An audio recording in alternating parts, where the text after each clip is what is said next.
Today, the finance minister said in her budget speech that it has been their focus to simplify taxation. The union budget saw some major tax reforms, especially for the investors. However, the personal income tax was not untouched. Here are the highlights.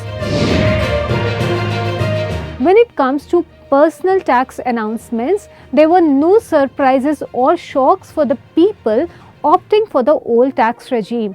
There were two announcements made for those opting for the new tax regime. In a bid to offer relief to middle class earners, first the standard deduction for salaried employees is proposed to be increased from Rs 50,000 to Rs 75,000.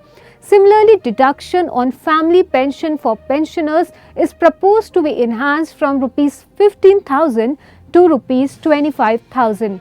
The finance minister said that this will provide relief to about 4 crore salaried individuals and pensioners. Secondly, the finance minister has proposed to revise the tax structure, which she claims will lead to saving up to Rs 17,500 in income tax by a salaried employee.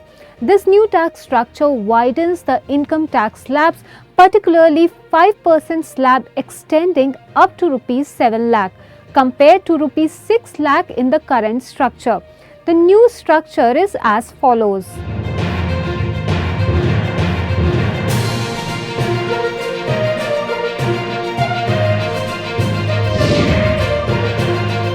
When it comes to the capital gains tax, big reforms have been announced by the finance minister.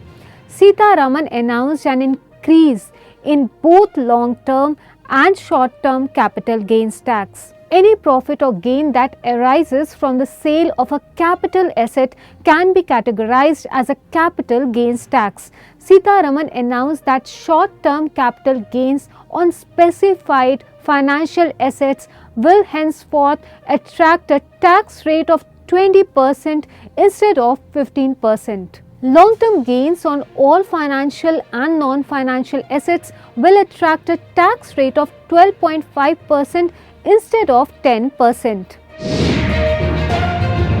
This will come as a disappointment for the future and options traders, as the 2024 budget has increased the securities transaction tax, that is the STT, on futures and options of securities to 0.02% and 0.1% respectively.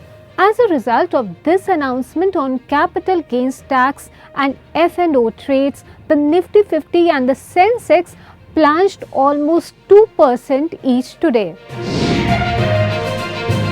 To encourage investments in the Indian startup system, in one of the boldest moves made by the finance minister, it has been proposed to abolish the angel tax for all classes of investors in startups. It will be a big boost to the startup world and a game changer. To make mutual funds more attractive, a step has been taken to reverse a provision from the 2020 budget. The 20% tax on repurchased mutual fund units has been withdrawn. This change is part of the Finance Bill 2024, which aims to omit Section 194F of the Income Tax Act. What do you think about these major tax reforms? Do let us know in the comment section below. Stay tuned to Midday.